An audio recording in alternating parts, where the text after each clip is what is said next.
بسم اللہ الرحمن الرحیم۔ بے زبانوں کو جب وہ زبان دیتا ہے، بے زبانوں کو جب وہ زبان دیتا ہے، پڑھنے کو پھر وہ قرآن دیتا ہے۔ بخشنے پہ آئے جب امت کے گناہوں کو، بخشنے پہ آئے جب امت کے گناہوں کو، تحفے میں گناہ گاروں کو رمضان دیتا ہے۔ میرے واجب الاحترام پرنسپل صاحب، اساتذہ کرام اور میرے ہم مکتب ساتھیوں، السلام علیکم ورحمۃ اللہ۔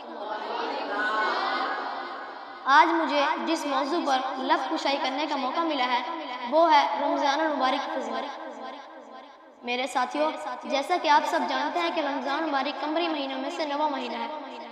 اللہ تعالیٰ نے اس ماہ مبارک کو اپنی طرف خاص نسبت فرمائی ہے۔ حدیث مبارک میں آتا ہے کہ رمضان شہر اللہ ہے، یعنی رمضان اللہ کا مہینہ ہے، جس کی وجہ سے یہ مہینہ دوسرے مہینوں سے ممتاز اور جدا ہے۔ جناب صدر، اس ماہ سے خصوصی تعلق سے مراد ہے کہ اللہ تعالیٰ کی تجلیات خاصہ اس مبارک مہینے میں اس درجے سے نازل ہوتی ہے، گویا موسلا دھار بارش کی طرح برستی رہتی ہے۔ حدیث مبارک میں آتا ہے کہ رمضان ایسا مہینہ ہے جس کے اول حصے میں حق تعالیٰ کی رحمت برستی ہے، جس کی وجہ سے انوار و اسرار کے ظاہر ہونے کی قابلیت و سعادت پیدا ہو کر گناہوں کی ظلمات اور معاشیت کی کثافتوں سے نکلنا میسر ہوتا ہے، اور اس ماہ کا درمیانی حصہ گناہوں کی مغفرت کا سبب ہے، اور اس ماہ کا آخری حصہ دوزخ کی آگ سے نجات کا ذریعہ ہے۔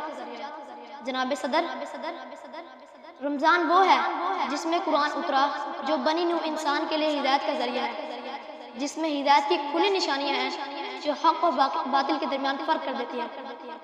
میرے عزیز ساتھیوں، ہمیں چاہیے کہ جب اللہ تعالیٰ ہمیں اس سعادت سے نوازے کہ ہم صحت کی حالت میں رمضان مبارک کو پائیں اور کوئی سفر درپیش نہ ہو تو پورے احترام کے ساتھ روزے رکھیں، اور اس کی برکات حاصل کرنے کے لیے دن بھر ایسا طرز عمل اختیار کریں جو تقویٰ کا تقاضا پورا کرے۔ آپ کی سماعتوں کا شکریہ۔